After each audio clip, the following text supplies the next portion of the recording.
नरेंद्र मोदी जी तीसरी बार प्रधानमंत्री बने हैं और हमने पिछले 10 वर्षों के अंदर आदरणीय मोदी जी के नेतृत्व के अंदर हरियाणा की गति से विकास किया है, समस्याओं का समाधान किया है, ईमानदारी से हमारी सरकार ने किया है और आगे भी हम मजबूती से, ईमानदारी से हरियाणा प्रदेश को आगे बढ़ाने का काम हमारी सरकार करेगी। कहते हैं यही रात अंतिम, यही रात वारी रात ठीक कटी, सब बढ़िया रहा। नहीं, हमें कोई दिक्कत नहीं है। जिनके लिए अंतिम, जिनके लिए भारी होगी उनके लिए होगी, हमारे लिए तो जैसे पहले था। तो देखिए, अब जैसे रुझान आना शुरू होंगे उसके बाद की प्रतिक्रियाएं भी हम आपको दिखाएंगे, लेकिन ये उससे पहले की तस्वीरें हम आपको दिखा रहे हैं। और ये देखिए, आप वोटिंग के दौरान की तस्वीरें भी आपको हम दिखा रहे हैं। दुष्यंत चौटाला को आप देख रहे हैं तस्वीरों में, और अलग अलग जगहों की तस्वीरें अब न्यूज़ 18 आपको दिखाएगा। हालांकि आज काउंटिंग का दिन है, बहुत ज्यादा महत्वपूर्ण दिन है, क्योंकि आज जनता का फैसला आएगा, आज जनादेश आएगा कि आखिर हरियाणा और जम्मू कश्मीर की जनता ने किसे चुना है। हरियाणा की अगर हम बात करें तो वहां पर 10 साल के बाद सत्ता परिवर्तन के संकेत मिल रहे हैं, जैसा कि एग्जिट पोल में दिखाया जा रहा है। लेकिन फिलहाल आज ये क्लियर हो जाएगा कि कितना सही साबित होंगे एग्जिट पोल।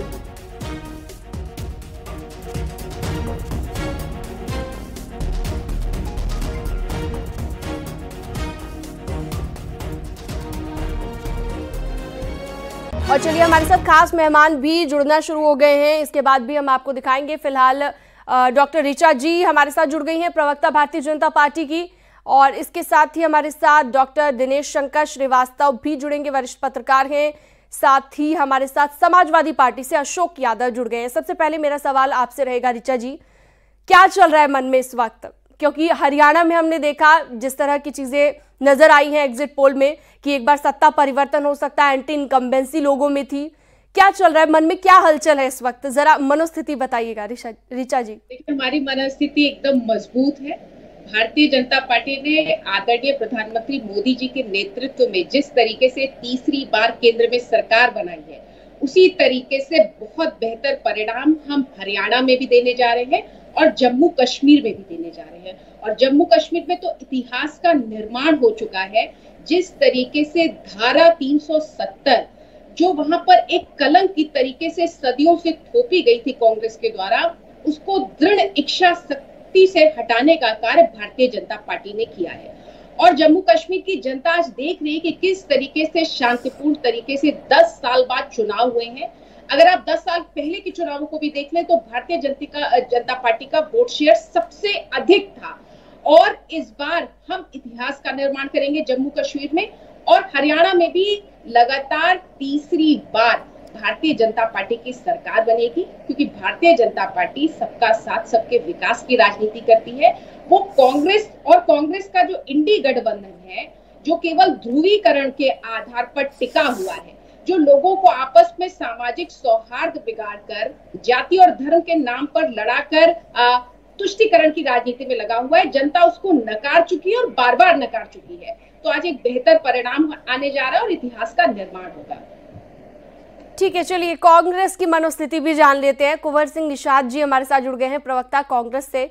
आपके मन में क्या चल रहा है इस वक्त, कुंवर सिंह निषाद जी?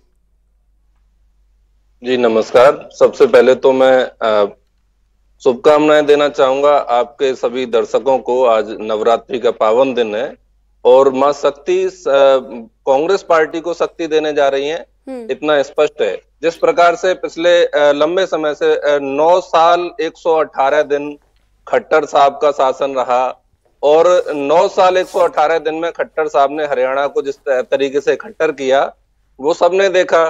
हरियाणा जय जवान और जय किसान का एक प्रदेश कहा जाता है, और वहां पर भारतीय जनता पार्टी को जहां जय जवान और जय किसान का नारा लगाने की जरूरत थी, वहां पर भारतीय जनता पार्टी की सरकार टकराते हुए नजर आई किसानों से और जवानों से। किसानों की हत्याएं करने वाली सरकार, किसानों के बीच में सूल ठोकने वाली सरकार, और जय जवान के लिए अग्निवीर जैसी एक दुर्गम पथ तैयार करने वाली भारतीय जनता पार्टी को। तो क्या आप एग्जिट पोल के नतीजों के दम पे इतना कॉन्फिडेंस से ये कह रहे हैं? कई बार तो एग्जिट पोल भी गलत साबित हो जाते हैं कुंवर सिंह जी। इससे पहले हमारा एग्जिट पोल पर बिल्कुल भी विश्वास नहीं है, और वो इसलिए नहीं है क्योंकि भारतीय जनता पार्टी ने बड़े दमदारी से एक नारा लगाया था 400 पार, और लगभग सभी न्यूज चैनलों ने, और जहां तक है आपके न्यूज चैनल पर भी कुछ ऐसे ही आंकड़े थे जो लगभग 400 के आसपास थे।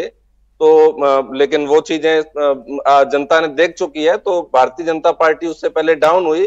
तो हमारा एग्जिट पोल पर बिल्कुल भी भरोसा नहीं है। लेकिन हरियाणा की जो जनता है, जम्मू कश्मीर की जो जनता है, उनके साथ जो उत्पीड़न हुआ, जो अन्याय हुआ, जो बहन बेटियों के साथ जो दुराचार हुआ, बहन बेटियों का जो उत्पीड़न हुआ, महिला पहलवानों के साथ जिस प्रकार की घटनाएं सामने आई, उसको देखते हुए इतना स्पष्ट है कि भारतीय जनता पार्टी सत्ता छोड़ेगी। और 750 किसानों की हत्या वहां पर हुई, और लगातार 10 साल आपने लगातार देखा होगा किसानों के ऊपर लाठीचार्ज होते रहे, किसानों को ऊपर मुकदमे होते रहे, किसानों को जेल में डाला गया। आंदोलन के वक्त की बात कर रहे हैं आप? नहीं, किसान आंदोलन से लेके अभी तक 2024 के चुनाव से पहले तक हरियाणा की सरकार उनको रोके रखी, किसानों को धरना प्रदर्शन करने की अनुमति। तो आपका ये मानना है कि ये कहीं ना कहीं नेगेटिव पॉइंट साबित हो सकता है भारतीय जनता पार्टी के लिए? अब नतीजे आएंगे, उसके बाद सारी स्थिति क्लियर हो ही जाएगी। डॉक्टर दिनेश शंकर श्रीवास्तव भी हमारे साथ वरिष्ठ पत्रकार जुड़े हुए हैं, तो वो थोड़ी ही देर में जुड़ेंगे। दरअसल अभी उनके साथ कनेक्शन नहीं हो पाया है। अशोक यादव जी क्या सोच रहे हैं इस वक्त, उनके मन में क्या चल रहा है वो भी जान लेते हैं। समाजवादी पार्टी के प्रवक्ता है, आपके मन में क्या चल रहा है आज के नतीजों को लेकर अशोक जी?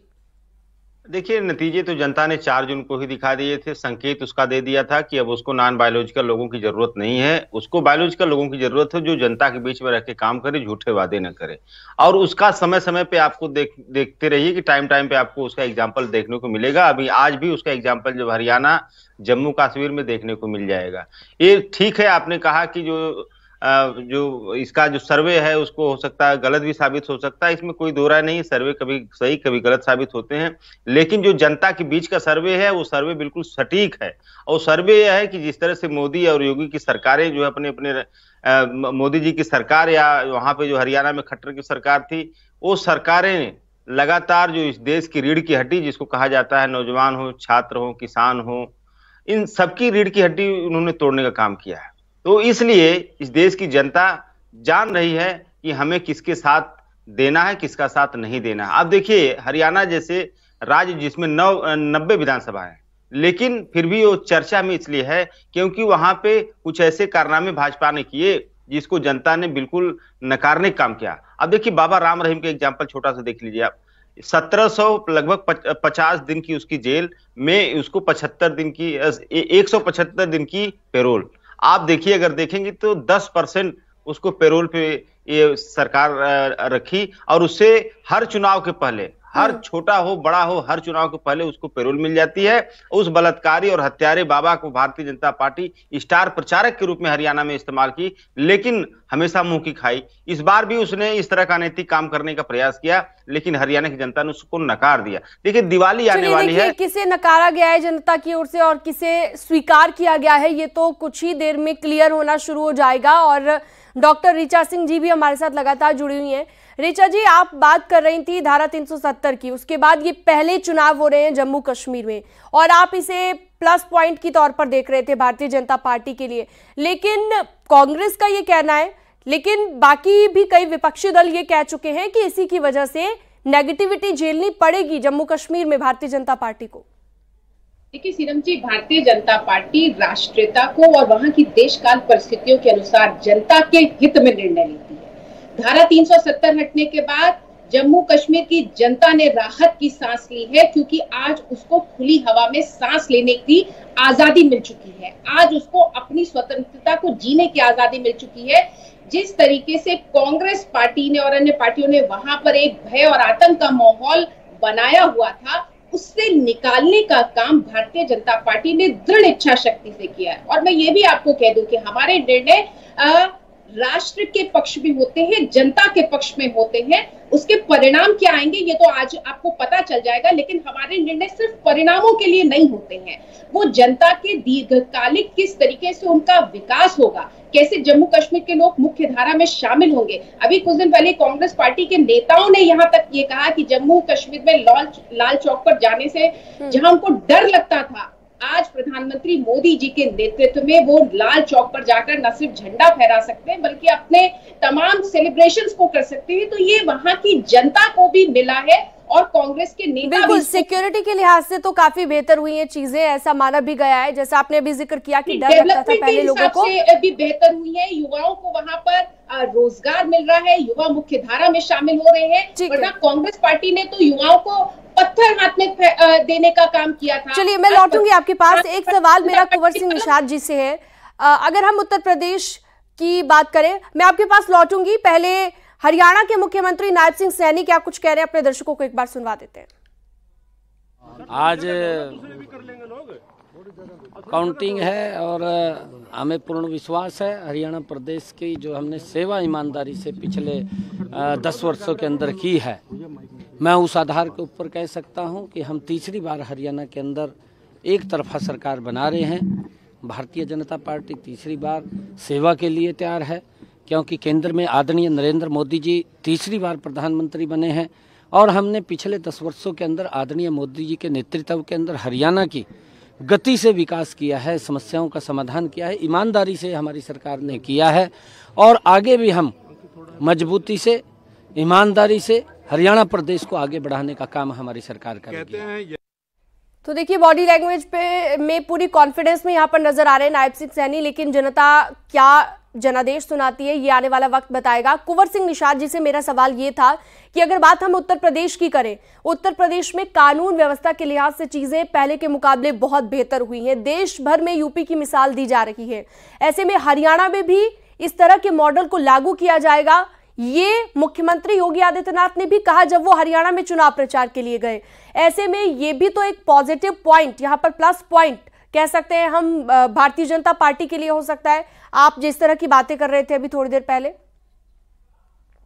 देखिए उत्तर प्रदेश में क्या हुआ है पूरा देश देख रहा है। उत्तर प्रदेश में इन्होंने अपना चुनाव चिन्ह बदल के बुलडोजर कर दिया है और उस बुलडोजर के सहारे ये लोग चाहते हैं कि जिस अटल बिहारी वाजपेयी ने बेचारे लेके चले थे कमल के फूल को, और योगी आदित्यनाथ और मोदी जी के आते आते वो बुलडोजर इनका चुनाव चिन्ह हो गया। क्राइम का ग्राफ तो नीचे गिरा है ना कुंवर सिंह निषाद जी, वो तो आंकड़े भी बताते हैं। कौन से आंकड़े बताते हैं, कैसे आंकड़े बताते हैं? लगातार बहन बेटियों का उत्पीड़न हो रहा है। भारतीय जनता पार्टी के जो नेता हैं वही आरोपी पाए जाते हैं, वही बलात्कार करते हैं, वही हत्याएं करते हैं, वही जमीन घेरने का काम करते हैं। उत्तर प्रदेश के जो मुख्यमंत्री हैं वो खुद उनके ऊपर मुख्यमंत्री बनने से पहले 12 मुकदमे दर्ज थे और उनमें हत्या के प्रयास, जमीन कब्जाने, इस तरह के मामले थे। इनके उप मुख्यमंत्री के ऊपर जमीन कब्जाने और हत्या के मामले हैं। तो ये कैसे उत्तर प्रदेश का ग्राफ चेंज हुआ है, जरा बताने का कष्ट करें। इनके मुख्यमंत्री बनने के बाद लगातार चोरी और डकैती, हत्याएं लगातार बढ़ी हैं। देखिए कहने को तो आप कुछ भी कह लीजिए, देखिए आरोप और प्रत्यारोप तो पार्टियां लगाती रहती हैं एक दूसरे पर। ठीक है, ऋचा जी इसका जवाब देंगी, ऋचा जी इसका जवाब देंगी, हमारे साथ जुड़ी हुई हैं। सीएम जी, उत्तर प्रदेश की कानून व्यवस्था आज बहुत बेहतर हो गई है। समाजवादी पार्टी ने जिस तरीके का गुंडा राज, माफिया राज, शिक्षा माफियाओं को पनपाया था उत्तर प्रदेश में, उनको खत्म करने का काम आदरणीय योगी आदित्यनाथ जी की सरकार ने किया है। और आज उत्तर प्रदेश इन्वेस्टमेंट का हब बन चुका है।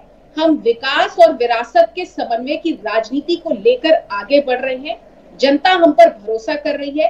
आज बेटियों का उत्पीड़न करने वालों को बख्शा नहीं जाता है। बट आप देख सकते हैं पिछले 2024 के चुनाव आने के बाद कांग्रेस और समाजवादी पार्टी यानी कि इंडी गठबंधन की कुछ सीटें आने के बाद जिस तरीके से समाजवादी पार्टी के अपराधी लगातार बेटियों के साथ उत्पीड़न कर रहे हैं, अयोध्या से लेकर हाथरस तक और कन्नौज तक तमाम जगहों पर समाजवादी पार्टी के नेता महिलाओं के उत्पीड़न में नामजद हुए हैं। चलिए समाजवादी पार्टी के नेता की बात आई है तो अशोक यादव जी से इसका जवाब ले लेते हैं।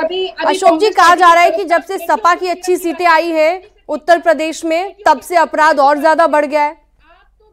आधी तो इन्होंने पाल रखे हैं। अभी ये शिक्षा की बात कर रही थी, इन्हीं की सरकार में बेदीराम का नाम आपने सुना होगा सीएम जी। बेदीराम पेपर लीक माफिया कहा जाता है, उसने खुद स्वीकार किया था ऑन कैमरा पेपर लीक के बारे में। उसी बेदीराम को पोषित और पल्लवित करके भारतीय जनता पार्टी के लोग रखे हैं। क्या बात कर रहे हैं लोग। और दूसरी बात इन्होंने कहा कि अयोध्या की बात किया इन्होंने, कन्नौज की बात की इन्होंने, अयोध्या में एक दलित समाज की बेटी है जो राम मंदिर में जो झाड़ू पोछा करती थी, उसके साथ इन्हीं के दल के संबंधित लोगों ने बलात्कार किया। उसके बाद गैंग रेप के बाद क्या हुआ? आरोप लगे उसका क्या? नहीं, मैंने कहा ना, सपा नेता के ऊपर जो बात जो मोहित खान कर रही हैं, डीएनए रिपोर्ट उसकी निगेटिव आ चुकी है, डीएनए रिपोर्ट उसकी निगेटिव आ चुकी है। कन्नौज की जहां तक बात है, कन्नौज में इन्हीं के लोगों ने जो नवाब सिंह की बातें कर रही हैं, भाजपा के लोगों ने उसको संरक्षित करने का काम किया था। जहां तक मुझे जानकारी है, डीएनए रिपोर्ट में यही बात साबित हुई है। जो चार्जशीट है, उस चार्जशीट में यही लिखा गया है कि वो दोषी पाए गए हैं उस चीज के, कि उन्होंने दुष्कर्म किया है। नहीं, देखिए, डीएनए रिपोर्ट से बड़ी ऑथेंटिसिटी आप जो किस रिपोर्ट की बात कर रही हैं, डीएनए रिपोर्ट में निगेटिव आई है, और उसके बाद जो कोर्ट निर्णय देगा उसके साथ हम लोग हैं। रह गई बात, आपने कहा योगी जी की बात किया सीनम जी, बस मैं 10 सेकंड समय लूंगा। योगी जी और मोदी जी का जो ब्रांड है, इस ब्रांड की हवा निकल गई है। मैं लौटूंगी आपके पास, इसी को लेकर आपका जवाब लूंगी। जल्दी से अपनी बात पूरी कीजिए अशोक जी। देखिए सीनम जी, मैं ज्यादा नहीं कहूंगा, उनकी आवाज थोड़ा डाउन करिए। देखिए, जो ब्रांड मोदी और ब्रांड योगी नाम का जो दिवाली वाले रॉकेट थे ना, ये रॉकेट की हवा निकल चुकी है। ये हवा, ब्रांड मोदी की हवा तो जनता ने निकाल दिया 4 जून को, और ब्रांड योगी की हवा हरियाणा की जनता ने निकाल दिया। वो जो रॉकेट दोनों थे ना, वो दोनों रॉकेट खुश हो गए हैं। अब देखिए, योगी जी अपना उत्तर प्रदेश छोड़ के जाके कहां, चलिए ये तो नतीजों के बाद ही साफ हो पाएगा। मुझे लगा आप कोई वैलिड पॉइंट यहाँ पर कह रहे हैं। ऋचा जी अपनी बात पूरी कीजिए। नहीं सीनम जी, ये तो बहुत बेशर्मी की बात है कि समाजवादी पार्टी लगातार महिला उत्पीड़न करने वालों के पक्ष में मुझे नहीं लगता कि हिंदुस्तान में कोई होगा। इनका सांसद पहलवान बेटियों का यौन शोषण करता है, और बेशर्मी से लोग उसको सांसद बनाए रहते हैं। उनके बेटे को टिकट दे देते हैं, और शिक्षा माफिया, पेपर लीक माफिया को संरक्षण देते हैं, माफियाओं को संरक्षित करते हैं लोग। तो इनसे ज्यादा जातिवादी, इनसे ज्यादा संविधान विरोधी, इनसे ज्यादा जन विरोधी मुझे नहीं लगता कोई दल इस भारत में होगा। इसका दुष्परिणाम इनको मिला है। 4 जून को इस देश की जनता ने कुछ दिखाया है कि देखिए, एक एक करके अपनी बात रखिए, नहीं तो किसी की भी बात समझ में नहीं आएगी। और अशोक जी, आपसे मैं ये कहना चाहूंगी कि अगर उत्तर प्रदेश की हम बात करें तो महिलाएं खुद को अब पहले से ज्यादा सुरक्षित महसूस करती हैं। ये बात खुद महिलाओं ने भी कही है, और बहुत सारी ऐसी तस्वीरें भी हम देख चुके हैं। चलिए, मैं आप सभी के पास लौटूंगी वापस। हमारे साथ तमाम खास मेहमान जुड़े हुए हैं, और न्यूज़ 18 पर सबसे तेज नतीजे लगातार आप देखते रहेंगे, और लगातार हम आपको दिखाते रहेंगे। जैसे ही रुझान आना शुरू होंगे, वैसे ही टेली पर भी आप टेली को भी पल पल बदलता देखेंगे।